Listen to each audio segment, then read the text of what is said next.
എന്നാൽ ഈ പ്രസ്ഥാനത്തിന്റെ ആദരണീയ നേതൃത്വം മഹാനായ ശൈഖുന സുൽത്താനുലമ കാന്തപുരം ഉസ്താദ് ഹഫിളഹുല്ലാഹ്, അങ്ങനെയുള്ളൊരു നേതൃത്വം ഇന്ന് സമസ്തയോളം പ്രായമുള്ള 94 കഴിയുന്ന ഒരു പണ്ഡിത നേതൃത്വം സമസ്തയിലെന്നല്ല ലോകത്ത് തന്നെ ഇത്രമാത്രം പണ്ഡിതന്മാരെ വാർത്തെടുത്ത ഒരു പണ്ഡിതനെ കാണാൻ കഴിയില്ല.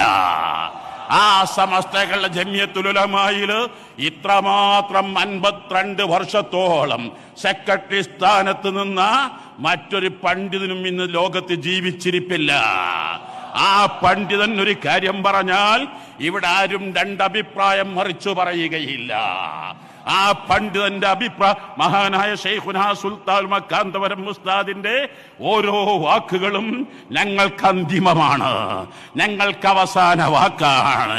ഈ യാത്ര തുടങ്ങിയത് മഹാനായ ശൈഖുനാ സുൽത്താൻ കാന്തപുരം ഉസ്താദിന്റെ നേതൃത്വത്തിലുള്ള പ്രസ്ഥാനമാണ്. പക്ഷേ തിരുവനന്തപുരത്ത് സമാപിക്കുമ്പോഴും കേരളീയക്ക് സമാപിക്കുമ്പോൾ കേരളീയ പൊതുമണ്ഡലത്തിൽ ആയത്തിൽ ഇടപെട്ട ഒരു ജനകീയ പ്രസ്ഥാനമായി ഈ യാത്ര മാറി എന്നതാണ് ഏറ്റവും വലിയ വിജയം.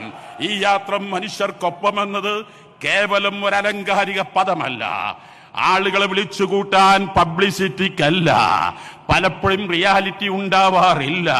ഉണ്ടെങ്കിൽ 80-20, 20 റിയാലിറ്റിയും 80 പബ്ലിസിറ്റിയുമായിരിക്കും.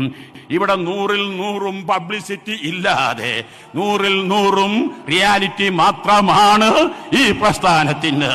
അത് മംഗലാപുരത്ത് നിന്ന് തുടങ്ങി ഇതുവരെയും ഇന്നത്തെ സ്റ്റേജ് അതിന് നേർസാക്ഷ്യമല്ലേ.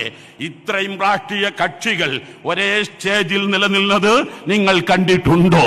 ഞങ്ങൾ ഓരോ അതിർത്തിയിൽ വരുമ്പോഴും സ്വാമിജിമാരും ഞങ്ങൾക്ക് ഫാദിരിമാരും ഞങ്ങൾക്ക് വ്യത്യസ്ത പ്രതിപക്ഷം ഭരണപക്ഷം രണ്ടുപേരിൽ നിൽക്കുന്നവർ ഞങ്ങളുടെ മുമ്പിൽ ഒന്നായി കൊടികൾ ഒന്നിച്ച് പിടിക്കുകയാണ്. ഇങ്ങനെയുള്ളൊരു യാത്ര മനസ്സിൽ നിന്ന് മനസ്സിലേക്കുള്ള യാത്രകളാണ്. ഈ യാത്രകൾ ഞങ്ങൾ പൂമാലകൾ സ്വീകരിക്കാനല്ല, ഞങ്ങൾ നോട്ടുമാലകൾ സ്വീകരിക്കാനല്ല, ഞങ്ങൾ തെരഞ്ഞെടുപ്പിന്റെ പ്രചരണത്തിന് വേണ്ടി ഇറങ്ങിയതല്ല, ഞങ്ങൾ വോട്ട് പിടിക്കാനല്ല. ഞങ്ങൾ മനസ്സുകളിൽ നിന്ന് മനസ്സുകളിലേക്കാണ് ഞങ്ങളുടെ യാത്ര.